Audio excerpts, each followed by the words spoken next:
Welcome to Subramani.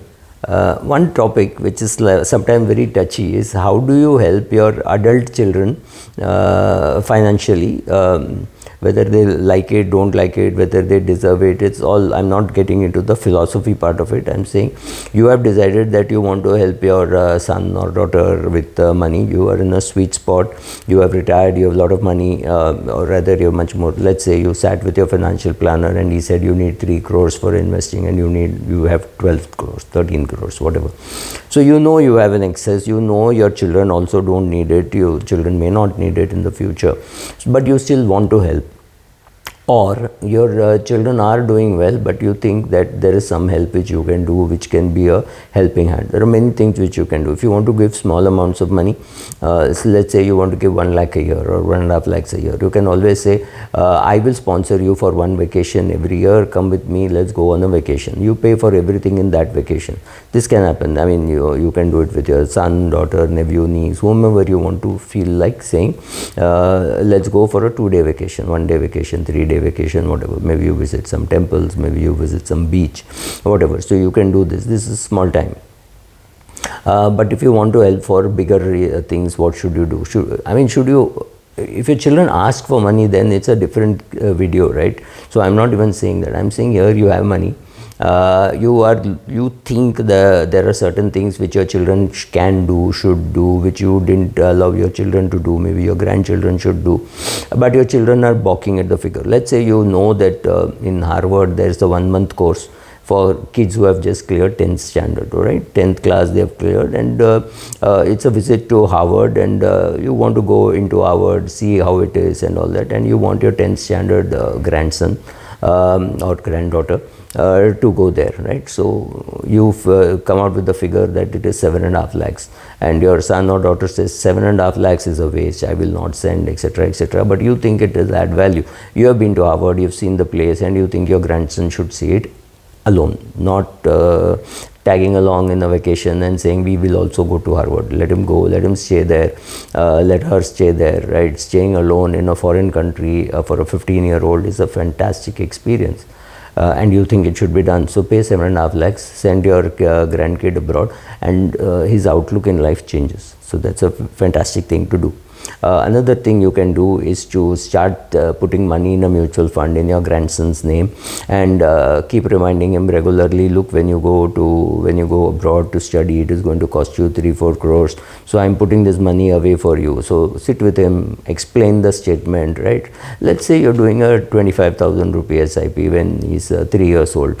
Start telling him, look, when you go abroad and you want to study, etc., etc., etc., and let that accumulation happen. There are two things. One is you sit with your grandchild, you have time, which maybe your children don't have, and explain compounding. You explain the mutual fund statement, and you say, look, this is saying Master Narayan, Ravi, or whatever, and say, therefore this is money for you, this is your money, you can do whatever you want with it, but I do think responsibly you should use it for your education, or at that time if you don't need that money for education, for your retirement. Will a 3-year-old understand all this? No. But if you start speaking to a 3-year-old, 4-year-old about all these things, by the time he's 7 or 8, he or she will be able to understand. That's the purpose, right? You talk to a one-day-old child also, right? You talk to a 1-month-old child also, as if the child is going to understand everything that you say.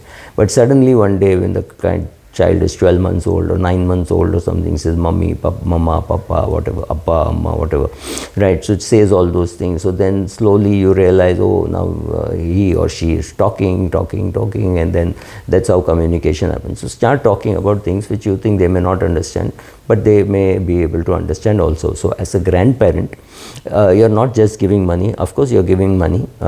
Is it very significant? Maybe it's not very significant for you, but it is going to be significant for that kid because of 15-18 years of compounding that it is going to take, and that money, and that kid is going to remember that my grandfather told me. Maybe you die when your grandchild is 17, but your child is going to remember, your grandchild is going to remember that this money is for my education, and in case I don't use it for my education, it is for my retirement. These are not words which I understand, but maybe when I'm 35 I will understand retirement better than I will understand when I'm 18. What is the word retirement? Yes, all these kids know these words, but does it mean they understand? No, and they'll understand it better. I understand retirement better at 62 than I would have understood at 32, right? It's a fact of life. You mature and you learn these things. So you could pay for that, you could pay for their education, you could accumulate money, pay for their education. For your own children, you could say, okay, you're buying a house, I will make a down payment. A friend of mine is helping his son in a very funny way, not that it really matters even to the son or daughter-in-law, but he told his son, don't borrow. But then a better idea prevailed. He sold some shares and his name is also there in the house. So the house was bought by his son and daughter-in-law and this friend of mine. His name is the third name. He sold some shares and put it into that, so he didn't pay capital gains tax, and he has told his son that look, you are very comfortable paying the EMI, but whatever EMI you pay, I will match that. So his son is paying something like 85,000 or 90,000, let's say 1 lakh. So his son is paying 1 lakh EMI. And he said, end of the year I'll give you another 12 lakhs, and this 12 lakhs is just towards repayment of loan. So repayment of loan is something that you can help your children with. You can help your children with their own retirement plan, right? So if you are, say, 65 years of age, 70 years of age, you have enough money, and you have a 30-year-old son, 35-year-old son or daughter, and son-in-law, daughter-in-law, whatever, you can start saving money for them in a retirement plan and say, look, by the time you're 60, this would have accumulated, and maybe I'll contribute for 5 years, and after that it is for you to take it over, right? So this you can start for them even at a younger age. Even when they're in their 20s, you say, okay, here is your retirement plan. I'm going to contribute in it for next 5 years or 3 years or 10 years, and after that you have to start putting an SIP. I am going to do an SIP of 15,000 per month or 20,000 per month. That's just to get you a feeling of how it feels to do an SIP, and after 5 or 7 years I want you to take on the mandate or mantle and start saving for your retirement and start saving for your old age, right? So of course, I have not spoken of the case where children don't have money and they are struggling. Then as a parent, it's very difficult to see children struggling. That's one of the worst things that that can happen. Once you're a parent, you realize that child being ill is one of the worst things. It's worse than your own illness. With your own illness, you know how to handle it. When your child is ill, you have no clue how to handle it. So then you offer to pay. If it's your son, he may accept it, but if it's a son-in-law, he may find it little difficult to accept. So I think basically you provide for the medical insurance, you provide for term insurance, you provide for car insurance, all those payments which if they don't make, they can get into trouble, right? So some of these things you make the payment and say, okay, all this is protected, and you can go and live your life. So yes, for your basic needs I will provide. Maybe I'll even provide for 1 vacation a year, but nothing beyond that. Beyond that, you have to earn and live your life. So if they are not very well off, all these things will be useful. If they are well off, then they may not need it, right? So find out what your children are doing, how they are. And also I find anger in some people. Son is doing very well, daughter-in-law and son are earning extremely well. They have a very high standard of living. They have 1 kid. But daughter who married the neighbor or the Christian or the school bum is not doing so well, and so they don't have enough money. So then the question is, whom do you want to help more? Do you want to help your son more, who is doing well anyway, or do you want to help your daughter more? Right? Or do you want to be so angry with your daughter, saying, I will not look at her face, I will not look at the face of my son-in-law? That is a stupid way to look at it, because you have no clue who is going to look after you in your old age. Because if you're, let's say something happens to your son. What happens if your son dies and you're totally dependent on your daughter and your son-in-law?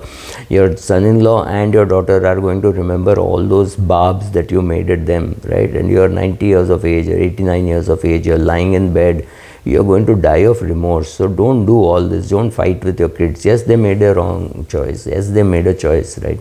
doesn't matter. Would you have made a better choice for them? We have no clue. So don't get into all this. Whatever happens by fate will happen. Don't fight with them. You decide how much to help them, right? So yeah, paying for annual vacation, paying for medical insurance, paying for term insurance, all that is useful. Paying for some of their children's expenses, all that is possible. So check out in what situation they are, and don't wait till you reach the age of 95 and die that you will give your money, because if they are 75, they are not going to find it very useful at that stage. So at various stages, assess how much money you need, how much you have. If you're in a lucky spot that you have much more than what you need to have, then start helping your kids. Look at all these possibilities of helping. That's all I'm saying. Thank you.